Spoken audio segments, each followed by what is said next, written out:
Assalamualaikum warahmatullahi wabarakatuh. Kembali lagi di channel Kisah Seram.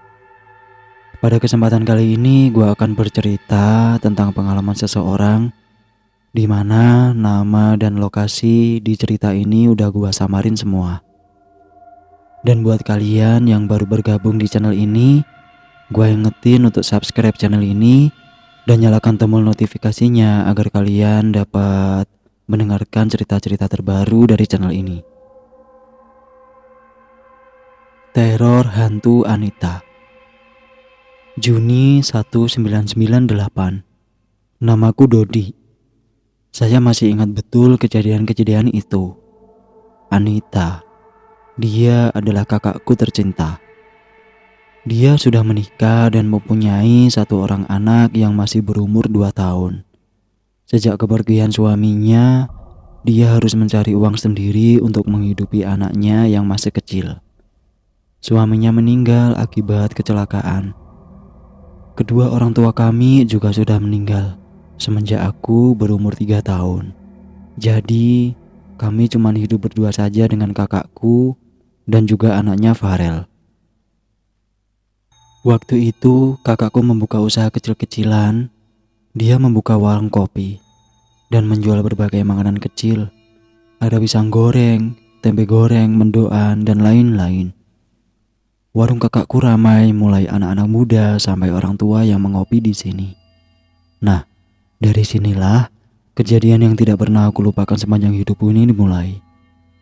Siang itu kebetulan saya sudah pulang sekolah dan membantu kakak saya di warung. Kami kedatangan pelanggan baru dari kampung sebelah. Sebut saja namanya Mas Zikam. Dia adalah juragan tanah yang paling kaya di kampungnya. Dia datang ke kampung ini sedang mencari orang yang mau diajak kerja untuk menggarap sawahnya. Mengingat sawahnya banyak, jadi dia mengajak beberapa orang di kampungku untuk bekerja dengan dia. Tidak jarang orang sini banyak yang sudah pernah ikut bekerja dengannya. Jadi orang-orang sudah pada mengenal beliau. Setelah memesan kopi, Mas Zikam berbisik kepada Mas Joko. Mas Joko adalah orang kepercayaan Mas Zikam di kampung ini.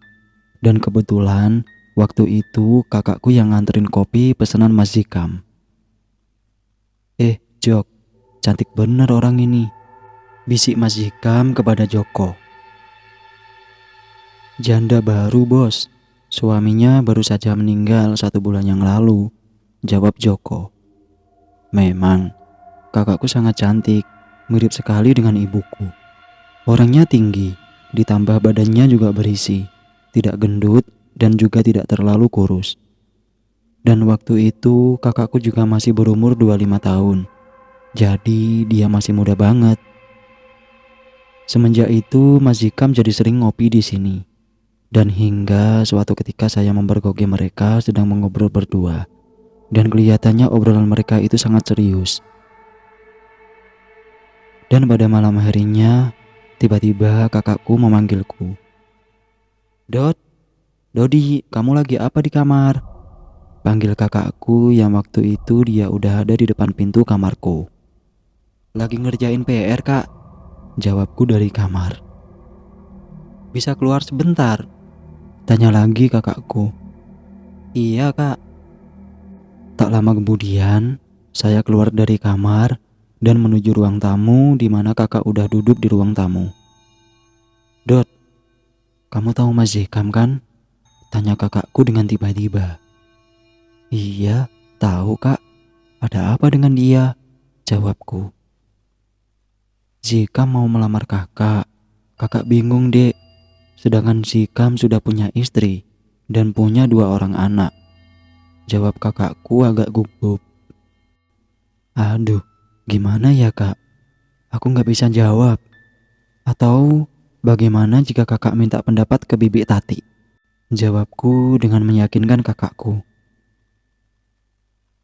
Bibi Tati adalah satu-satunya adik ibuku yang sering kami mintai pendapat. Tidak jarang ketika kami menghadapi kesulitan, pasti Bibi Tati selalu membantu kita. Ya udah dek, besok kakak mau ke rumah Bibi Tati. Kakak coba minta pendapat beliau. Besok Kalau kamu pulang sekolah, jika kakak belum datang, kamu buka warung sendiri ya, jawab kakakku. Iya kak. Obrolan kami berakhir. Singkat cerita, 1 minggu pun berlalu. Semenjak aku selesai mengobrol dengan kakakku mengenai Zikam. Dan sore ini kakakku resmi menjadi istri Mas Zikam. Zikam sangat sayang dan perhatian dengan kakakku dan juga dengan Farel anaknya. Bahkan Mas Zikam merenovasi rumah kami menjadi bagus. Semenjak itu kakak sudah tidak diperbolehin membuka warung kopi. Tidak sampai di situ, Zikam juga membantu membayar SPP sekolahku dan segala kebutuhanku. Singkat cerita, kakakku hamil sudah 8 bulan dari pernikahannya dengan Zikam. Malam itu, saya kaget bukan main. Kakakku sedang bertengkar dengan seseorang wanita yang belum aku kenal. Sampai-sampai, kakakku menangis sejadi-jadinya. Dan sepulang orang itu dari rumah, kakak menceritakan semua kepadaku. Ternyata, wanita tadi itu adalah istri pertama Mas Zikam. Ternyata Zikam pun membohongi kakakku bahwa pernikahannya telah mendapatkan restu dari istri pertamanya. Namun, pada kenyataannya tidak. Wanita itu memaki-maki kakakku, yang dikira kakakku semuanya baik-baik saja. Terlebih ketika ia tahu bahwa kakak sedang mengandung anak Zikam. Seolah-olah dia tidak terima dengan semua ini. Mas Zikam saat ini lagi bepergian di suatu kota 5 bulan lamanya. Semenjak kejadian itu, istri pertama Mas Zikam sering sekali datang ke rumah. Ia selalu marah-marah dan selalu menyuruh kakakku untuk menceraikan Mas Zikam. Waktu itu, saya juga pernah memergoki istri pertama Mas Zikam pas datang ke rumah. Dan sebelum dia masuk ke dalam rumah, dia sempat memercikan air yang dibawanya di teras rumah. Namun, saat itu saya tidak berpikir apa-apa. Hingga suatu ketika tiba-tiba kakak saya jatuh sakit. Tepat jam 2 malam, kakak saya merintih kesakitan. Dan waktu itu saya terbangun. Langsung saya menjenguk kakak saya di kamarnya. Kak, badan kakak panas banget. Kakak kenapa? Tanyaku sambil panik. Agak lama, kakak menjawab pertanyaanku itu.